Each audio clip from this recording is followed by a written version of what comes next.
Muy buenos días, soy Gumersindo Jorge Ramos León, estudiante de la licenciatura de Teología en la Facultad de Teología de la Universidad de Chiapas. Bien, quiero compartir con ustedes acerca de un tema importante e interesante.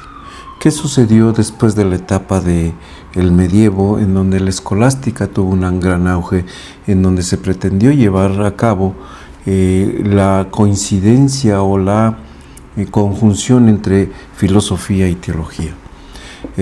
Hay numerosos exponentes de esta corriente, pero que finalmente con la aparición de lo que era la cuestión del renacimiento, renacer, volver a nacer, surgen una serie de circunstancias políticas, sociales y religiosas que permiten la expansión, en cierto sentido, del hombre, del humanismo. Bien, es aquí donde aparecen numerosos autores en donde tratan de analizar la fe cristiana y la filosofía, colocándolo en un escenario más imparcial, más humano, más no de Dios que va al hombre, sino del hombre que va a Dios, al encuentro de una forma personal. ¿Esto qué quiere decir? En donde se pone la fe cristiana y filosofía colocadas en el escenario de la humanidad en un fin aparentemente común. Fe y razón unificadas por la verdad. Sin embargo, Sigerio de Brabante dice que la filosofía se basa en la experiencia humana y en la razón, la fe en la autoridad de la revelación. No hay punto de contacto o no hay un puente entre ellas. Es Raimundo de Lulio que hace un sistema lógico-matemático en donde expone a través del conocimiento cómo se puede llegar a la fe. ¿Cómo se puede llegar a la fe? A través de la exposición, por ejemplo, A es una cualidad de mi Dios, B es una cualidad también de mi Dios. Y si tu Dios tiene una cualidad semejante y otra B una cualidad, entonces tu Dios es igual a mi Dios. Esto lo desarrolló en relación con no creyentes islámicos. Esto hace que propone adquirir conocimiento de Dios, ver las obras de Dios, y a través de este razonamiento y conocimiento se pueda amar a Dios, intelecto y fe. Fe y razón coinciden en la ciencia de la teología. Es necesaria que cuando la razón llega a un límite, se encuentra la fe. Es Roger Bacon en que, siendo una persona estudiosa, propone que el camino de unión de la fe y la razón, el cultivo de las ciencias para favorecer la evangelización de los no creyentes. El hombre por sí mismo no puede explicar completamente la verdad en tiempos antiguos, pero a través de la razón, del conocimiento, pues un camino para llegar a conocer a través de las Escrituras. Subordinó todas las ciencias a la teología. Distinguió 3 tipos de conocimiento: por autoridad, por razón y por experiencia. Tomó en cuenta la unidad de cada individuo dada por Dios. Regresando a Sigerio de Brabante, decía que la filosofía se encuentra en diferentes campos, a veces antagónicas, a veces paralelas, otras autónomas. La filosofía en el plano de la razón, la teología en el plano de la fe. Guillermo de Ockham, que afirma aún más el carácter autónomo y positivo de la fe, reconoce las exigencias de la razón y la necesidad de las afirmaciones científicas que no pueden ser las de la fe. Fe y razón son campos diferentes, como dice el autor, bajo reglas diferentes de la demostración. Las pruebas de la existencia de Dios son objeto de fe, no de demostración. El teólogo puede incluso prescindir de la fe. El teólogo, puede prescindir de la filosofía. La filosofía aristotélica trata de lo universal, pero en esta corriente nueva se trata de lo individual y este es el objeto de la ciencia. Para este conocimiento, la intuición es el punto de partida.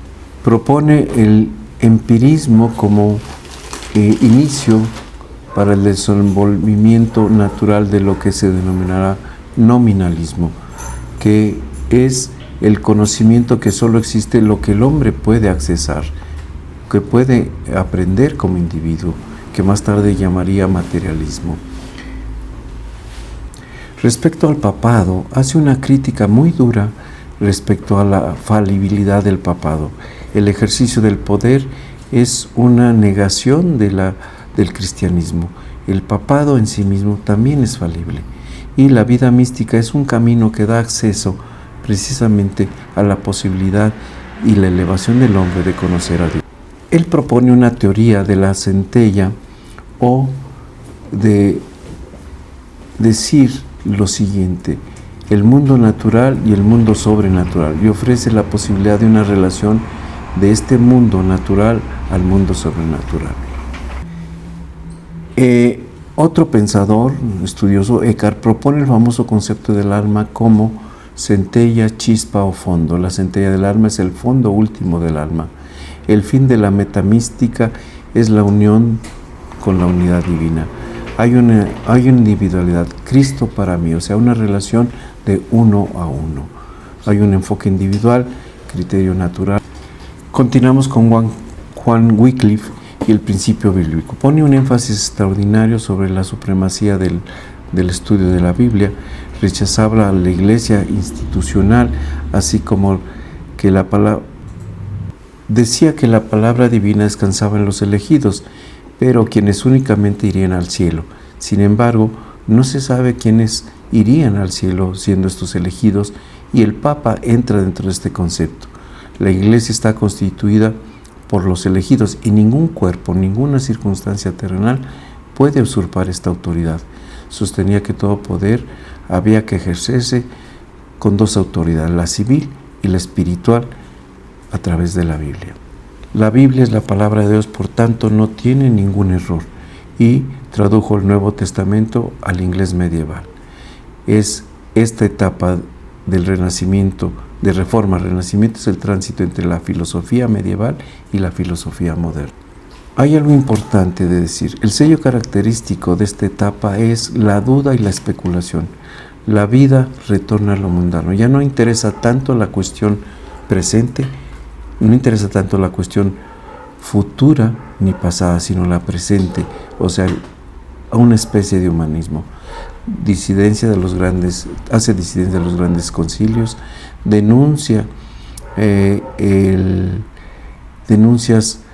que hacen que esta corriente genere controversias y especulaciones, pero que es como paso natural contra el escolasticismo que existía previamente. Zwinglio y Calvino, Escritura y Soberanía, reconocen en la Biblia o la palabra de Dios como la fuente que habla que Dios habla a través de ella. Remarcan la dependencia de la palabra de Dios y no aparente sabiduría humana. El corazón del hombre solo puede ser conocido a través del hombre a través de Dios. Zwinglio reconoce e identifica que Dios es la fuerza y la potencia que rige el mundo, la única fuerza que rige las cosas, es igual que la providencia. Y bajo este concepto, él agrega este concepto de providencia que proviene de Dios y que es la que facilita, que sin ella estaríamos borrando la capacidad de la fe y la confianza en la gracia de Dios. Se basta a sí misma en su relación con Dios. Excluye ceremonias, símbolos y todo lo que está relacionado con el papado, y la palabra de Dios lo único verdadero. Reconoce legítimo el gobierno siempre y cuando esté causado a una cuestión cristiana, una vida cristiana, y todo avalado por las señales de la providencia. Propone que la unidad cristiana se convierta en una comunidad política que se obedezca a estas dos cuestiones, y la predestinación es condenación a unos y salvación a otros elegidos. El amado tiene razones que la mente no entiende, pero que el corazón comprende. Bien. Bien, finalmente quiero hacer del conocimiento de ustedes 3 preguntas. ¿A qué desafíos se enfrentan los docentes cristianos en el sistema educativo secular? Principalmente a las leyes regidas en este país. Al artículo 3, en donde refiere que tiene que ser gratuita y laica. ¿Qué quiere decir laica? Ausente de toda promoción o conocimiento religioso. Sin embargo, esto no impide que el individuo pueda establecer estrategias a través de la profundidad en las cuestiones éticas, los valores, que den una orientación cristiana, no tanto como lo hace el mundo, que es de reciente creación, valga la expresión, y también de cómo manifestar a través de la conducta las cuestiones que privan en el crecimiento, en el desarrollo del docente cristiano. La segunda pregunta, ¿cómo influye mi cosmovisión en mi práctica docente? Pues básicamente adecuar las circunstancias en que vivimos, adecuarlas con los conocimientos teóricos, haciéndolos algo práctico, de desarrollo de la fortaleza del carácter y del conocimiento del individuo. Y tercero, ¿qué manera puedo integrar principios bíblicos en mi enfoque educativo? Esto va a depender de la etapa o edad en que esté el grupo que yo vaya a dirigirme o al ministerio que tenga que dirigirse. ¿Para qué? Para hacerlo, para mí, eminentemente práctico, porque si no pierde toda fuerza, como lo ha perdido a través de semejar clubes sociales donde se va, se dice y no se hace. Entonces el ser implica el hacer.